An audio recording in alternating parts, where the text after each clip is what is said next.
Hello there, my dear. I see you. You're a woman of color, and there you are once again, staring at the blank page with the blinking cursor, just wondering if you're ever going to be able to fill the page, how you'll ever manage to get everything on your heart down into a set of words that fill the page with beautiful prose time and time again. In this video, I'll be helping you get back to writing a lot sooner with a more intuitive and kind approach to your writing process. By the end, you'll have a strong sense of how to move forward so that your writing projects feel really good to complete and to share with others. So let's begin. What you actually think the problem is when it comes to your writing is that you believe that you're blocked, right? This notion that there's this big obstacle between you and the thing you're trying to get on the page. But what I know is that you're not blocked. You're just lost in this metaphorical forest of writing, wondering about a few things. One, you may be wondering, do you actually know what to do, right? Because I think a lot of us take on these kind of projects and we imagine, oh, like it's just writing, we'll figure it out. But sometimes people get stuck and they're lost in this forest because they actually don't know how to do the thing they've set out to do. So if you've never written a book, of course you don't know where to get started. That's why you're stuck, right? Oh, you've written a blog, but you haven't written a blog in this way. So of course you don't know what to do because you haven't done it before. And so when people say they have writer's block, I'm like, well, you're lost. And these are the three ways I get to figuring out how I can support you. One, like, do you not know how to do what you set out to do? Because if you don't, that could give you a very wonderful entry into being like, oh, okay, so that's the problem I have to solve for, right? Versus you may have some thoughts, right, that are coming up from that inner critic. I call the writing gremlin. It comes in and it has these things to share with you that are not very supportive. And every time you write something, this is how I know you're one of these people. If you write something, you delete it, backspit, backspit, backspit, right? Like you're like, oh, I think this is good. And then you just delete it all. Like it breaks my heart every time I see a client or I've seen a student write this thing and they're like, the moment I ask them a question, they just like delete it all. And I'm like, oh my God, writing is precious. And your thought in that moment just caused you to delete it all, right? And sometimes our thoughts keep us from writing because they're not the most supportive thoughts that actually help us get the thing done, right? And I know this very well because I have a PhD in writing. I have had many, many negative thoughts about whether or not my writing is good enough. Like there are all these thoughts, right? And so that is what me is possibly keeping you from deciding what path to move on in the forest. It's like these thoughts are like overwhelming. And so then they're not letting you get to the thing that you probably enjoy doing, right? Which is writing. And then the third thing, when people say they have writer's block, but I know they're just lost in the metaphorical forest, is they're having a lot of feelings about a lot of things, right? They could have feelings about their writing. They could have feelings about the topic for which they're spending time writing. Usually when we choose to write about stuff, it's stuff that we care about. And so there's a lot of feelings that are coming up that you're also trying to transcribe in some way and put into your writing. And all of that is like an emotional process. And then you may have feelings about how you actually put it on the page. Like you may be feeling frustrated, disappointed because it just doesn't somehow encapsulate the way that you're actually feeling or the way you had imagined your writing would be, right? And so right now you're imagining you're blocked as a writer. And I'm here to just tell you that you're lost and you get to decide where are you in your own writing process and what is going to support you to be able to make the next best decision to get you back to writing. And I always say the biggest and most important way that you can always choose to move forward in that metaphorical forest of writing is to slow down and begin to listen to yourself, your true self, not the one that's all overwhelmed by the thoughts and the feelings and the way they don't know how to do something, right? It's the one with the small, still voice inside of you trying to get your attention and help you be able to place things on the page. And the beauty of this metaphor of being in the forest of writing is that if you slow down, right? If you imagine you're in a forest and you try to begin to move through your thoughts, your feelings, the truth of the matter, If you slow down and become aware of the present moment, what do you begin to hear? What's actually happening in the forest, right? Like the birds chirping, the wind moving, right? Like you can begin to gather a sense of context because you're not all stuck in like the thing here that's not getting the words there, right? And so these are the three ways that I've been able to figure out how to help people begin listening to themselves in that metaphorical forest of writing. And so the first one is intention. Consider the why and the how behind what you're actually desiring to place on the page. When you can get real clear on why you feel the need to write something, you can also really gather great clarity around how you know it's been created and met, right?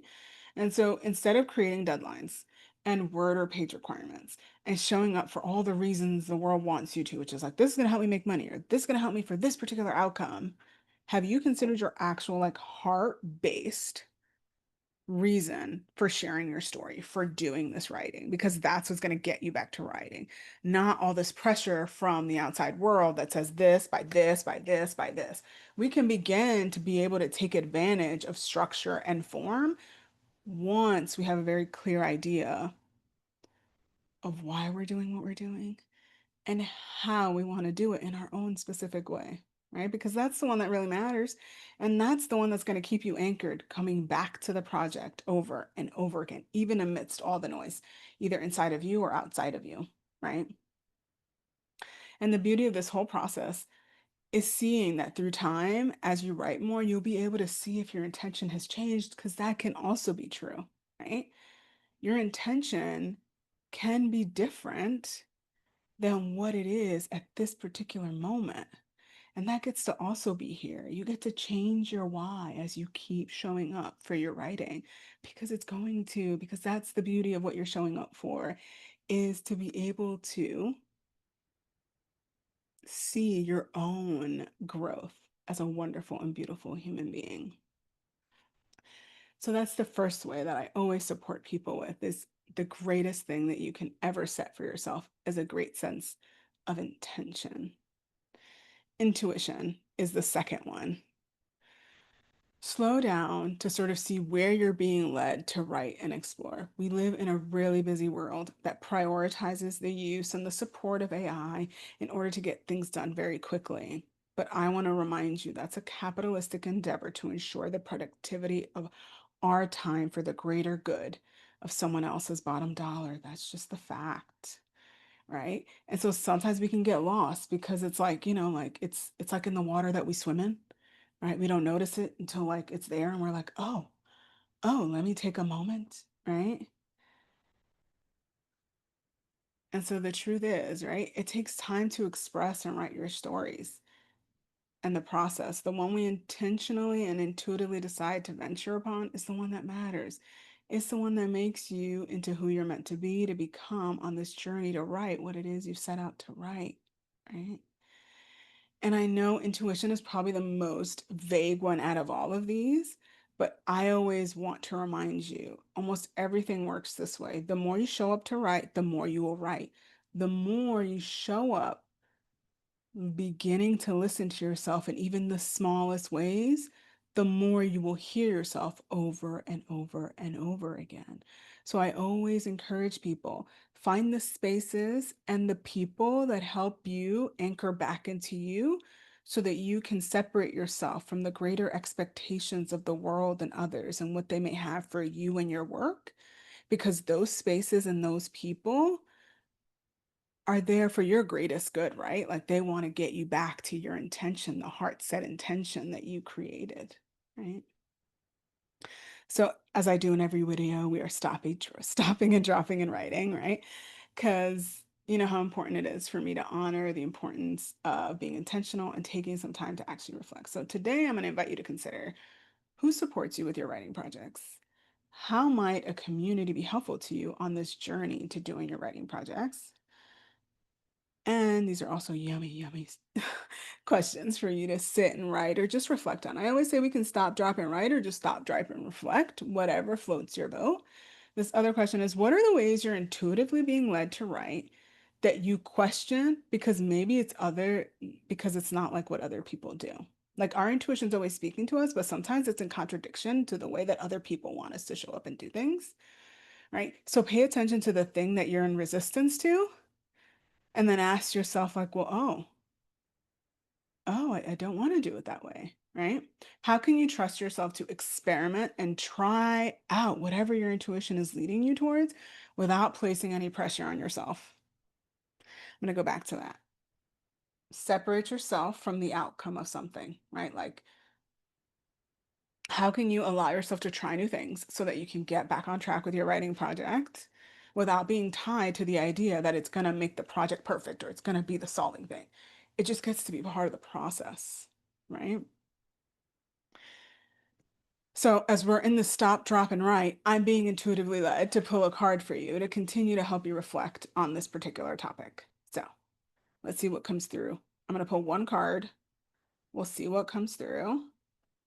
And again, take it in, pause the video, put your comments and reflection to whatever resonates in the comments. I'd love to hear. And remember, we're only midway through the video. I have a few more things to say that are important about writer's block and being stuck and lost in the metaphorical forest of writing. But right now, I'm being called to pull two cards to just help us reflect on this even further. First one, oh, it just says yes. And that's it. That's all it says. It says yes. So what does that mean to you? Yes to what? Yes to trying something new? Yes to moving forward the project, even if though it feels impossible, you don't know where to head. Like, what's the yes to? Like when I say yes, like what are you feeling an intuitive pull yes to? And then the last card is crumbling. What are you clinging on to? And that is such a powerful question as we consider the importance of intention and intuition in the writing process, right? Because when we're lost in the metaphorical forest, or if you just want to look at it as stuck, often it's because you're holding on to something and not allowing yourself just to intuitively flow with what's meant to move forward. So, what is it right now that you imagine is keeping you from being able to get back into the flow of your writing? What are you clinging on to, right? If you're new here, I am Dr. Raquel. I help visionary women of color who carry so much for their communities move from only writing what's expected of them, educational, professional, polished content, to courageously sharing the personal stories that reflect their full lived experience so they can inspire others and make the impact they know they're here to make. So I hope that stop, drop, and write moment really supported you with what's really coming through for you intuitively. So, as I said before, there are three ways I like to move through this being lost with our writing. You may still call it writer's block. Everyone's allowed to their own language. And the first one I mentioned was intention. The second one is intuition. And the final one is community, right? I began talking a little bit about that before. But community is so powerful. I know in the online realm, it's often used in an effort to, I guess, convince you to buy something. But I'll be honest, I've been creating writing communities since I was quite young, and I didn't get paid for them. Some of them, many of them were free. Others I paid for because I was in school, and that's also a writing community. But often when I had a really, really big project, I always created who's everybody who's working on this and how can we meet more often? Because sometimes the energy of being in the group is what helps me sort of stay with it, right? And know that I'm not alone. Like one of my favorite forms of community were the writing groups I created to finish my dissertation. There were so many different kinds of students, and people showed up and had different kinds of writing community group sessions. Some of them were on weekends, some of them I collaborated with the library, and people would come. And in the very beginning, when I just felt so lost and I didn't even know where to begin with this huge project, right? Because you would think you're getting your doctorate and you know what you're doing, but you don't. because you've only gotten a couple of degrees, and most of those didn't necessarily require the skills that you're putting into place for a dissertation per se. I mean, it did require the skills, but you didn't have to create a 200, 300-page document, right? And so I found it the most wonderful thing that I scheduled these days and times, reserved rooms. People came, we would eat, we would talk about where we're at. And then really, I had the opportunity to like interact with other people who had done the thing slash were doing the thing that I'm doing, right? I mean, it could be as simple as the question.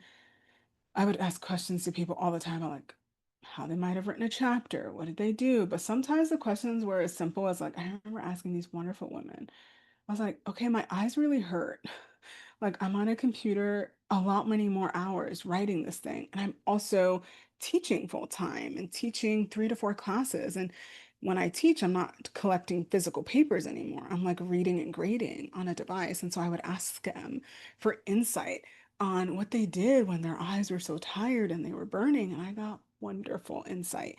And I give you that just that like little piece because that's what community does is it keeps you in something long enough to see yourself through and to know that you're not alone in the midst of doing it, that other people went through it or they're going through it and they see you and they feel you and they're there with you. And that's why I love community. And the same thing happens in my membership, the Writing Corner, where we meet every week for a different type of event and we have each other there. But the most beautiful part that I also find of the community in the Writing Corner is that it continues in our heartbeat community, right? So within there, you have people sharing things, people actually having conversations about things, um, also having similar questions that they give each other answers to, right? Because what I love about community is that I'm a facilitator of that community.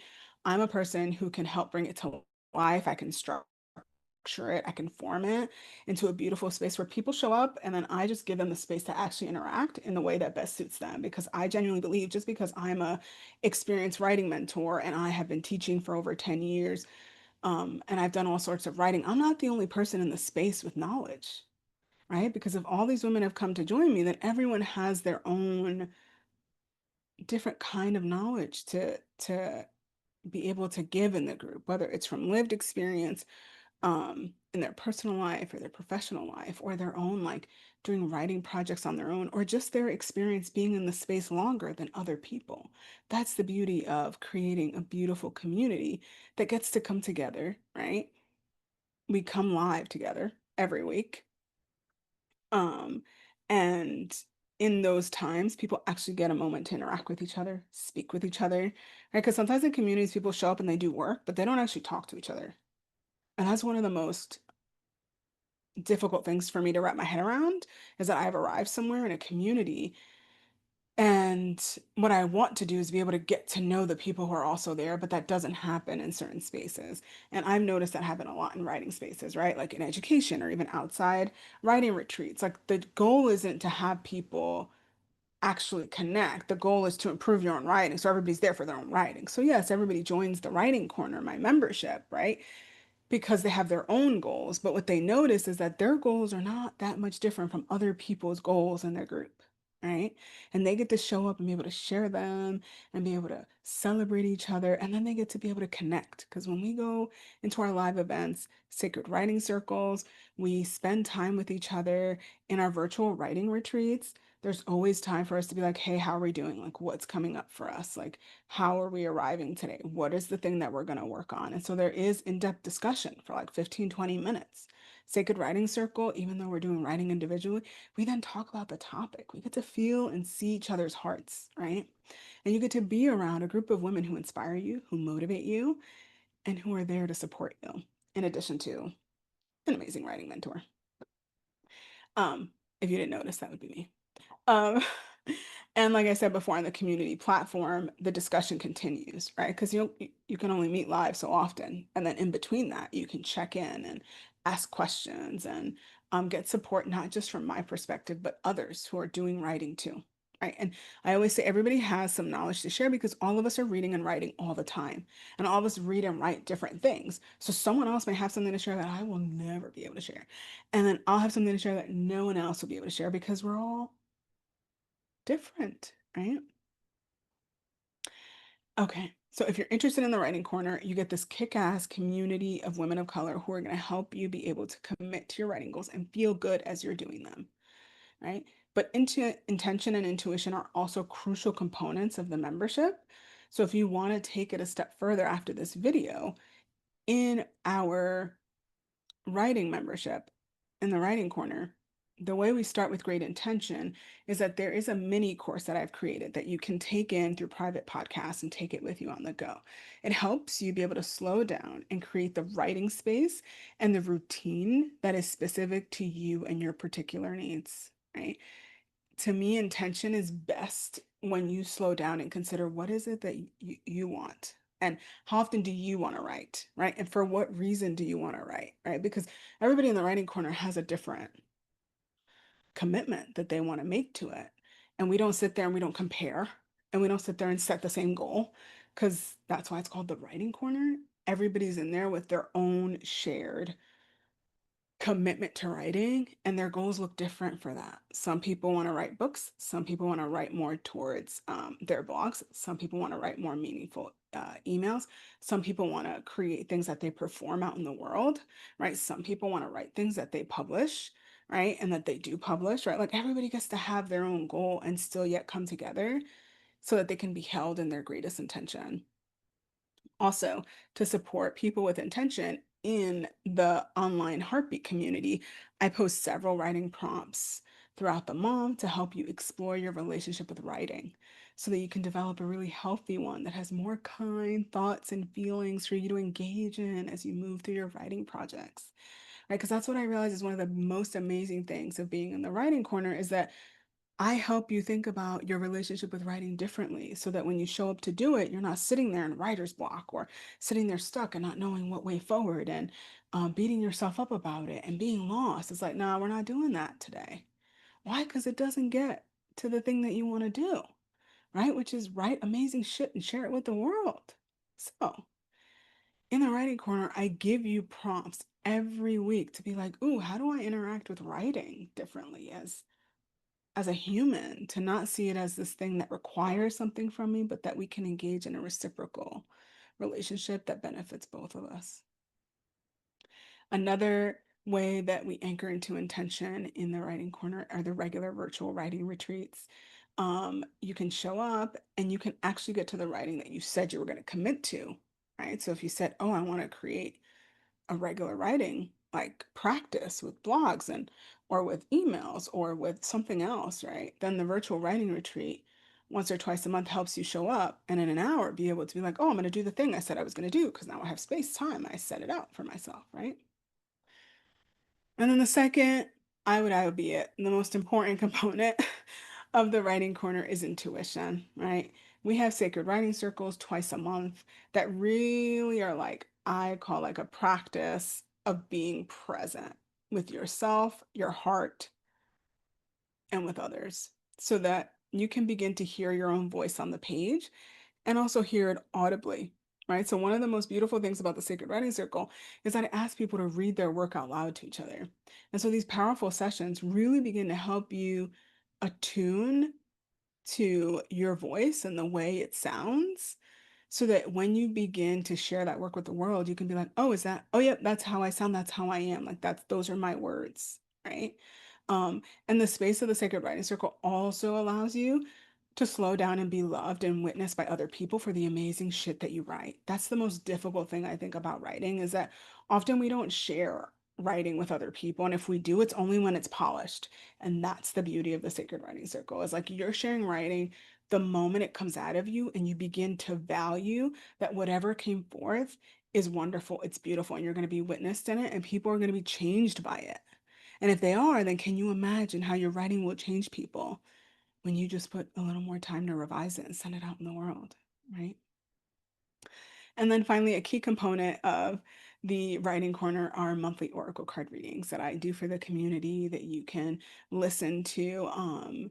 And similar to what you see me do in these videos, when I tell you to stop, drop, and write, like when I just pulled a card, it's similar. Like I pull a cards, I do a reading, and then I give you a set of questions to reflect on, write on, and consider as we move through our month together. And those are sort of referred to as we move through the community as well.